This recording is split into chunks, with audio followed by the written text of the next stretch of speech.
नमस्कार, न्यूज 24 देख रहे हैं आप और आपके साथ मैं हूं सऊद मोहम्मद खालिद। बात उत्तर प्रदेश की, क्योंकि आज सियासत का यहां पर सुपर संडे दिखाई दे रहा है और हर सियासी दल इस वक्त अपनी जोर आजमाइश के लिए इस वक्त ग्राउंड पर है, मैदान में है और यूपी की चुनावी जंग लगातार दिलचस्प बनती जा रही है। और आज सियासत की एक ऐसी तस्वीर ने पूरे देश का ध्यान अपनी ओर खींचा है जो आज से पहले नजर नहीं आई थी। दरअसल वो तस्वीर ये थी कि प्रियंका गांधी की मायावती के साथ दिल्ली में मुलाकात हुई। वार पलटवार और आरोप प्रत्यारोप के दौर के बीच इस तस्वीर के कई सियासी मायने भी निकाले जा रहे हैं। हालांकि मुलाकात के कारण जो उसकी वजह थी वो ये थी कि मायावती की माता जी का देहांत हो गया है और उनके निधन की खबर सुनकर के प्रियंका गांधी मायावती से मिलने के लिए, उनसे मुलाकात करने के लिए उनके दिल्ली वाले आवास पर पहुंची और यूपी की आधी आबादी पर नजर रखने वाली दोनों महिलाओं की ये मुलाकात आगे क्या गुल खिलाएगी और इसके क्या सियासी असर होंगे, ये देखने वाली बात होगी और ये वक्त बताएगा। लेकिन इसके अलावा दूसरी तरफ जब ये तस्वीर एक तरफ नजर आ रही है कि मायावती की माता का देहांत हो गया, दिल्ली में वो मौजूद हैं और उनसे जब ये खबर मिली तो प्रियंका गांधी मिलने के लिए पहुंची। लेकिन फिर उसके बाद जरा देखिए कि यूपी की पूरी तस्वीर क्या है।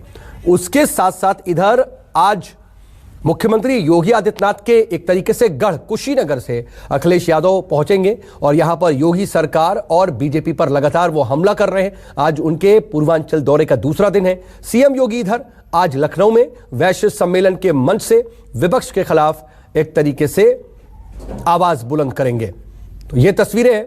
एक तरफ बुलंदशहर में भी प्रियंका गांधी पहुंचने वाली हैं और वहां पर वो प्रतिज्ञा सम्मेलन में हिस्सा लेंगी। 14 जिलों के जो तमाम पदाधिकारी हैं उनके साथ भी वो संवाद करेंगी और उसमें जो कांग्रेस की प्रतिज्ञाएं हैं वो आम जनता तक पहुंचाने को लेकर के खास तौर पर बात की जाएगी।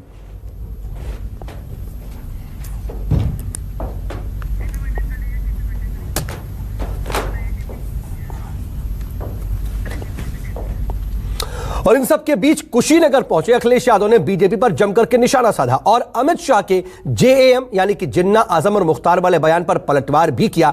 अखिलेश ने अपना जेएएम क्या बताया, जरा सुनिए। मोदी जी ने एक जेम लाया जिससे भ्रष्टाचार विहीन खरीदी हो सके। उसका आधार क्या है? जे का मतलब है जन धन बैंक अकाउंट, ए का मतलब है आधार कार्ड और एम का मतलब है हर आदमी को मोबाइल। अब जब मैं कहीं बोला ऐसा गुजरात में तो एक समाजवादी पार्टी के नेता बोले हम भी जैम लाए हैं। उनके जैम का मतलब है जे से जिन्ना, ए से आजम खान और एम से मुख्तार। अब भाई आप मुझे बताओ, आपको भाजपा का जैम चाहिए या समाजवादी पार्टी का चाहिए? ये लोग उत्तर प्रदेश का भला नहीं कर सकते। जात पात में बांटना, दंगे कराना, तुष्टीकरण करना और वोट बैंक की राजनीति को आगे बढ़ाना। जैसे ही चुनाव आया है अखिलेश जी को जिन्ना बहुत महान दिखने लगे हैं। मैं इतनी बड़ी भीड़ में बहुत सारे माइनॉरिटी के भाई बहन बैठे हैं, कोई आदमी ऐसा है जिसको जिन्ना में महान व्यक्ति की नजर आती है? कोई है? अब अखिलेश जी को लगता है भाई क्योंकि चुनावी मौसम आया है। मगर मैं अखिलेश जी आपको एक बात कहता हूं, मैं योगी सरकार को एक सर्टिफिकेट देकर जाना चाहता हूं। उन्होंने पूर्वांचल को मच्छर और माफिया दोनों से मुक्त कर दिया। भारतीय जनता पार्टी से ज्यादा झूठ को नहीं बोल सकता। भारतीय जनता पार्टी जब से सत्ता में आई है 14, 17, 19, इतना अहंकार है, आदमी को आदमी नहीं समझते। और अगर आपको समझना हो तो मुख्यमंत्री जी का रिमाइंड कर करके वो देख लीजिए, टीवी पे इंटरव्यू दिया था, क्या इंटरव्यू दिया था। और आज महंगाई से कौन नहीं परेशान है। इसलिए उनके जैम का मतलब कुछ भी हो, लेकिन समाजवादियों ने जो जैम का मीनिंग निकाला है, Bharatiya Janata party J for झूठ, भारतीय जनता पार्टी का जे फॉर झूठ, ए फॉर अहंकार और एम फॉर महंगाई, जिसका जवाब भारतीय जनता पार्टी नहीं दे सकती। तो जिन्ना, आजम और मुख्तार के जवाब में झूठ, अहंकार और महंगाई अखिलेश ने कहा, लेकिन इस पर अब मुख्यमंत्री योगी आदित्यनाथ ने भी पलटवार किया है। अखिलेश के जेएम पर योगी ने क्या कुछ कहा, जरा वो सुनिए। याद करिए, आज से 7 वर्ष पहले देश का कोई गांव ऐसा नहीं था जिसमें आप पैदल चल सकते हो, गंदगी मिलती थी। आज हर गांव में आप जा सकते हैं, साफ सुथरा माहौल मिलता है, क्योंकि हर एक गरीब के घर में शौचालय आ गया है। 2014 के पहले आवास योजना का लाभ चेहरा देख करके मिलता था। सत्ताधारी दल के हैं तो मिलेगा, नहीं तो नहीं मिलेगा। विधायक आपकी जाति का है तो मिलेगा, नहीं तो नहीं मिलेगा। आज तो देश के अंदर 10 करोड़ लोगों को आवास मिल गए। प्रधानमंत्री मोदी जी ने 15 महीनों तक फ्री में राशन दिया। होली से लेकर दीपावली तक फ्री में राशन, और सरकार ने तय किया है कि दीपावली से लेकर होली तक फिर हम लोग फ्री में राशन देंगे। इधर उधर के जैम मत ढूंढिए, और जैम अकेला अच्छा भी नहीं लगता है। आप सब लोगों सुबह नाश्ता किया होगा? नहीं नहीं नहीं, असली बात नहीं जानते हुए, बिना बटर के तो आप भी नहीं चलोगे। ये हमारे बीजेपी वाले जानते ही नहीं है कि डायबिटीज में जैम नहीं खाया जाता है, और बिना बटर के तो कुछ हो ही नहीं सकता। इसलिए बटर की मीनिंग भी आपको अगली बार बताएंगे। अभी फिलहाल वो जान लें कि बटर आ रहा है उनके लिए। उन्होंने जैम भेजा है तो हम बटर भेज रहे हैं उनके लिए। तो ये देखिए, वार पलटवार का दौर जारी है और सभी सियासी दल दरअसल ये जानते हैं कि यूपी की जो लड़ाई है वो काफी ज्यादा अहम है, और बीजेपी भी अपनी पूरी कोशिश कर रही है कि एक बार फिर से 2017 का जो परिणाम था, जो प्रदर्शन था, वो दोहराया जा सके। लेकिन कांग्रेस भी इन सबके बीच जोर आजमाइश में लगी हुई है। प्रियंका गांधी लगातार मेहनत कर रही हैं और इस वक्त बुलंदशहर में पहुंचने वाली हैं। हमारे पॉलिटिकल एडिटर रमन कुमार इस वक्त बुलंदशहर से मेरे साथ लाइव जुड़ रहे हैं, और प्रतिज्ञा सम्मेलन में क्या स्थिति है वो हम जरा उनसे पता करने की कोशिश करेंगे। लेकिन थोड़ी देर में बुलंदशहर में कांग्रेस की प्रतिज्ञा सम्मेलन शुरू होने वाला है और इसमें प्रियंका गांधी भी शामिल होंगी। यात्रा से पहले कांग्रेस प्रदेश अध्यक्ष अजय कुमार लल्लू ने क्या कुछ कहा वो हम आपको सुनाते हैं, उसके बाद चलेंगे सीधे रमन कुमार के पास।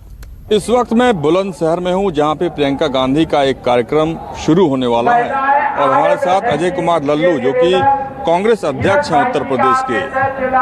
अजय कुमार लल्लू जी, सामने पीछे दिख रहा है लक्ष्य 2022, यानी कि 2022 के विधानसभा चुनाव को ध्यान में रखकर ये प्रोग्राम की तैयारी की गई है। देखिए, ये संगठन के पदाधिकारियों का प्रतिज्ञा सम्मेलन, जिला कांग्रेस कमेटी, न्याय पंचायत की कमेटी, ग्राम सभा की इकाई और खासकर फ्रंटल विभाग और प्रकोष्ठों के जो पदाधिकारी हैं, सिर्फ उनसे आदरणीय प्रियंका गांधी संवाद करेंगी।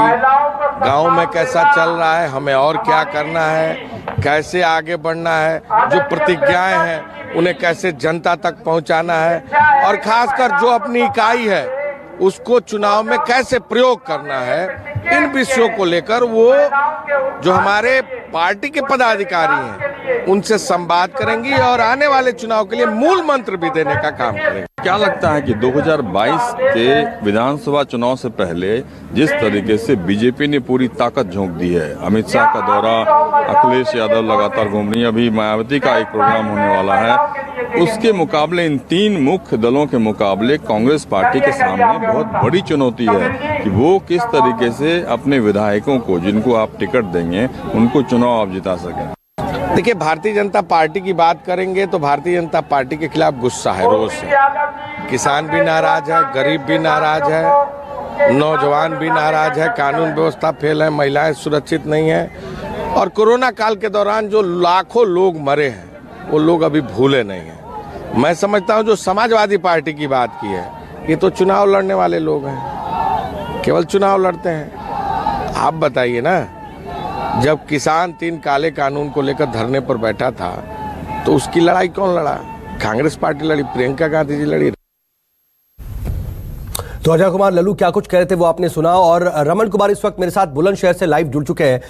रमन, प्रतिज्ञा सम्मेलन हो रहा है, एक बड़ा प्रयोग भी है, एक बड़ी कोशिश है लोगों तक पहुंचने की। वहां पर लोगों का समर्थन कितना मिल रहा है, वहां पर जो सम्मेलन स्थल है क्या नजारा दिखाई दे रहा है?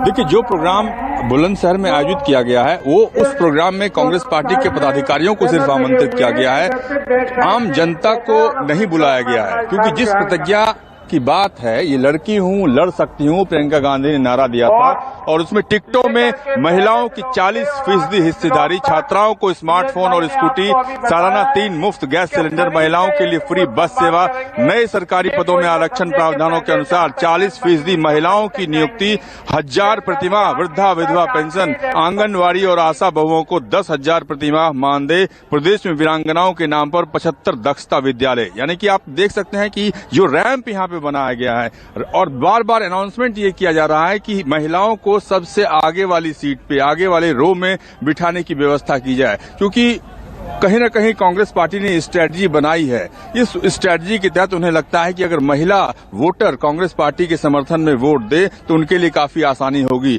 और आप देख सकते हैं किसानों का पूरा कर्जा माफ, 2500 में गेहूं धान, 400 पाएगा गन्ना किसान, बिजली बिल सबका हाफ, कोरोना काल का बकाया साफ, दूर करेंगे कोरोना की आर्थिक मार, परिवार को देंगे 25,000, 20 लाख को सरकारी रोजगार, संविदा कर्मियों और ठेका कर्मचारियों की नियमितीकरण। यानी कि जो रोजगार की एक समस्या है उत्तर प्रदेश में, युवा काफी कोरोना के बाद से अपने आप को असहाय हो पा रहे हैं, उन्हें लगता है कि वो रोजगार कहां उन्हें मिलेगा। उसको ध्यान में रखते हुए ये कोशिश की जा रही है कि अगर कांग्रेस की सरकार बनती है या कांग्रेस के समर्थन से सरकार बनती है तो इन प्रतिज्ञाओं को पूरा किया जाएगा। इसीलिए सारे जो लक्ष्य 2022 का आप देख रहे हैं कि वोट देख रहे हैं कि लक्ष्य 2022 में जो विधानसभा चुनाव होने वाला है उसमें जो कांग्रेस पार्टी के जो पदाधिकारी हैं, जो मुख्य कार्यकर्ता हैं, उनको इन प्रतिज्ञा को जन जन तक पहुंचाना, घर घर तक पहुंचाना एक बड़ी चुनौती के रूप में प्रियंका गांधी आज खुद समझाएंगी।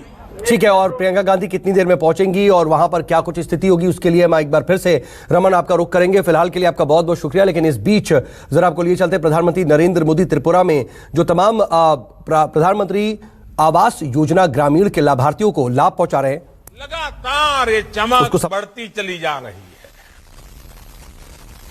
आज हमारा त्रिपुरा और समूचा पूर्वोत्तर